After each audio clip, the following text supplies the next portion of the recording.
Hello and welcome back to my channel. I finally got my hands on the Mysterious Ronin by sheer luck that I was looking through some CMF minifigs and found him. So I'm very happy because I have actually wanted to talk about him for a while now, both to make custom minifigs but also about where I think the idea for the minifigs came from, because everyone I see talk about him how he's this old man Lloyd. And that he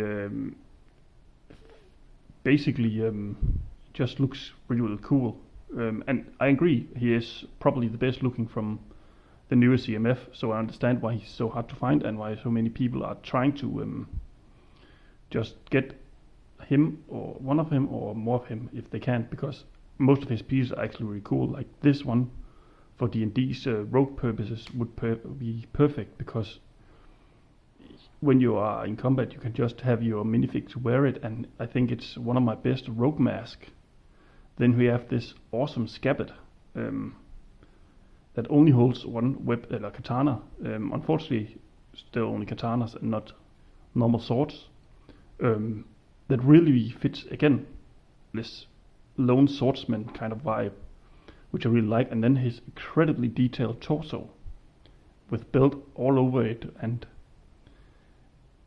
like he looked ragged, and I think that was what they're going for. But that leads me into the whole reason why I want to talk about where I think his inspiration come from, because he comes with a katana and some shurikens, and that reminded me about the Teenage Mutant Ninja Turtle called The Last Ronin, where one of the turtles is the last one left and has to take on the Foot Clan for one last time, and using the other characters' weapons. And this is where my theory came in, that I think that was the inspiration for giving him shuriken and a katana, because of course they were never going to make a mold for the Sword of Fire scabbard, but giving him a katana, which I think it's, and please correct me on that one, was the original version of the Sword of Fire, together with shurikens, really give the idea that he's using the elemental weapons which belong to the other ninjas.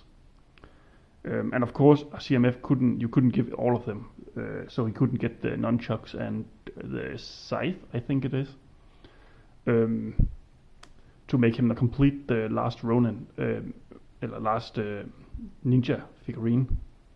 But it also fits with the idea of him being a little bit older characters compared to some of the other versions you have seen of Lloyd.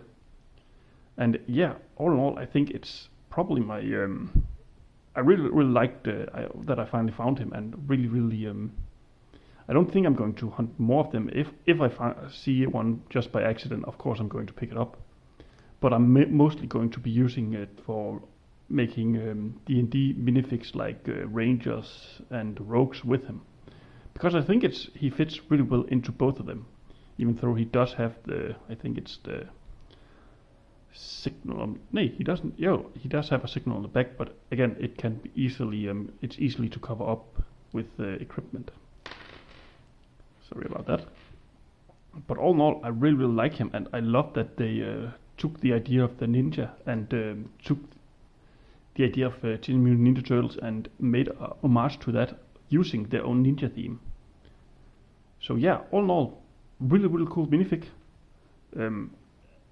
Fine accessory if you don't have them, but I have a lot of shurikens and katanas, because making D&D minifigs, unfortunately, the easiest way to get them is through Ninjago, and they come with katanas and shurikens all the time. But the rest of the pieces, like the head, the scabbard, the torso, even the head print for this older, wiser mage, I think could work really well.